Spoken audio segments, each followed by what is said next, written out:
This week, the White House said it is reminding colleges of their obligations to students who are victims of sexual assault.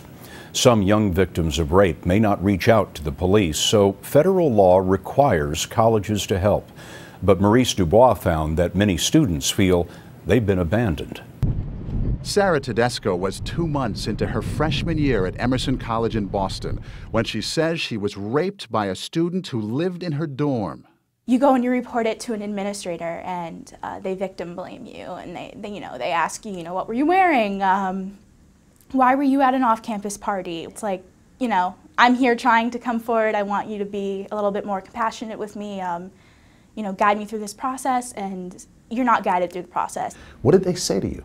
Not to make a big deal out of my assault. The school conducted a brief investigation and dismissed the case, though Tedesco was never granted a hearing. That led her, along with 4 other assault victims at Emerson, to file a complaint with the Department of Education. Emerson is now one of 51 schools under investigation for violating Title IX, a federal law that requires schools to advise victims of their rights, conduct an investigation, and ensure victims' safety. Nationally, students have been protesting, saying schools are ignoring the rules. I was never told that I should hire a lawyer, so I never did.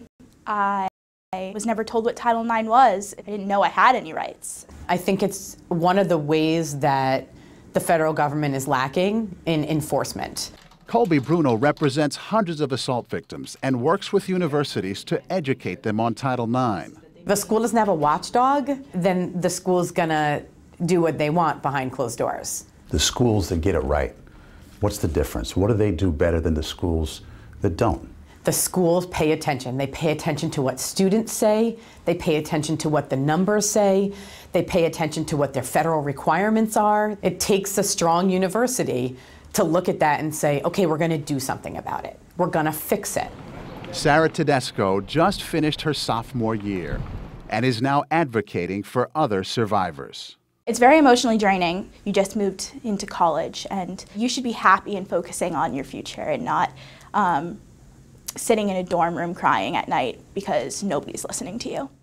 Emerson College tells us it cannot comment on Sarah's case or the Title IX complaint for legal and privacy reasons. However, in a written statement, Emerson said it's been working diligently to expand its education and sex assault prevention programs. And the school has recently hired a sex assault response advocate on campus. Scott. Maurice DuBois, thank you.